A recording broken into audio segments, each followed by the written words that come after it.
თუ დაეცემი, ის წამოდგომაში არ დაგეხმარება. თუ შეცდები, ის სახალხოდ დაგცინებს.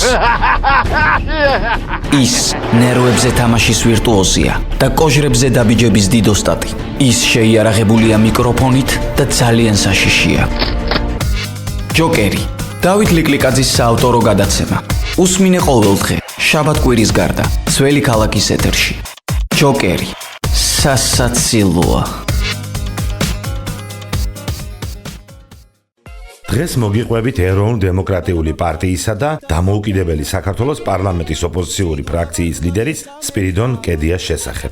ეს გადაცემა ჯოკერია, მე დათო ლიკლიკაძე ვარ, თქვენ გვისმენთ რადიო ძველი ქალაქის ეთერში FM 7.9. გამარჯობა. კედია ქუთაისის კლასიკურ გიმნაზიაში სწავლობდა. ქუთაისში სპირიდონი პატრიოტი პედაგოგის იოსებ ოცხელის ოჯახში ცხოვრობდა. რამაც დიდი ზეგავლენა იქონია მისი პიროვნების ჩამოყალიბებაში. 1905 წლის რევოლუციის დროს სპირიდონ კედია მონაწილეობდა მიტინგებში, რის გამოც იძულებული გახდა თავი ჯერ სვანეთისათვის, შემდეგ კი პარიზისათვის შეეფარებინა. სწავლობდა სორბონას უნივერსიტეტში, საბუნებისმეტყველო დარგზე. საქართველოს გასაბჭოების შემდეგ ემიგრაციაში არ წასულა. შემოიკრიბა ქაქუცა ჩოლოყაშვილი, ბიძინა პირველი, მიხეილ გვალია და განაგრძო ეროვნულ-გამათავისუფლებელი ბრძოლა. წითელი არმიის შემოჭრის წლისთავის აღსანიშნავად 1922 წლის 11 თებერვალს თბილისში განზრახული ჰქონდათ მასობრივი ანტისაბჭოთა საპროტესტო დემონსტრაციის მოწყობა. გამოუშვეს ბროშურები, პროკლამაციები, რაც შეუმჩნეველი არ დარჩენიათ ჩეკას ჯალათებს. 10 თებერვალს ვინმე კომისარ კოჩაროვის სახელზე სასწრაფოდ გაიცა ორდერი, რომლის საფუძველზეც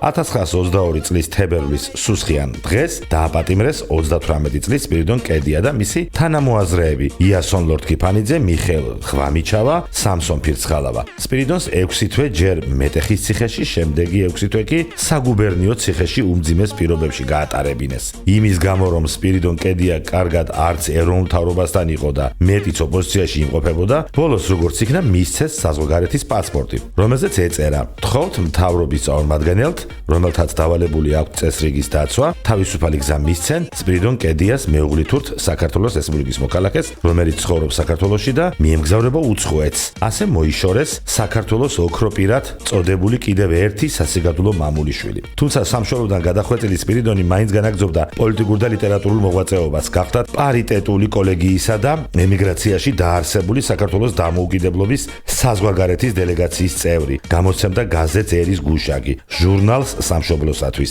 და ურთიერთობდა ემიგრაციის არამარქსისტულ ნაწილთან, რადგან ნოე ჟორდანიას პრინციპები მისთვის მიუღებელი იყო. იგი ხშირად საყდრობდა მთავრობის მეთაურს ეროვნული პრინციპების ღალატსა და მხოლოდ სოციალისტური იდეოლოგიის კლასთა ბრძოლის გადაგების გამო. რაც შეეხება სპირიდონ კედიას საარსებო წყაროს, ჰქონდა საბკურებელ სურნელებათა პატარა ლაბორატორია, სადაც ამზადებდა სურნელოვან ესენციებს გიორგი მაჩაბელის სახელგანთქმული პარფიუმერული ფირმისთვის. ცხოვრობდა ოჯახით ამ ფირმის კუთვნილ სახლში, პარიზის სამხრეთ-დასავლეთ უბანში. აქვე გარდაიცვალა 1958 წელს, დაკრძალულია ლევილში. ეს გადაცემა ჯოკერია. მე დათო ლიკლიკაძე ვარ. შევხვდებით ერთმანეთს ყოველდღე, შაბათ-კვირის გარდა. თუ დაეცემი, ის წამოდგომაში არ დაგეხმარება. თუ შეცდები, ის სახალხოდ დაგცინებს. ის ნერვებზე თამაშის ვირტუოზია და კოჟრებზე დაბიჯების დიდოსტატი. ის შეიარაღებულია მიკროფონით და ძალიან საშიშია. ჯოკერი, დავით ლიკლიკაძის საავტორო გადაცემა. უსმინე ყოველდღე, შაბათ-კვირის გარდა, ძველი ქალაქის ეთერში. ჯოკერი, სასაცილოა.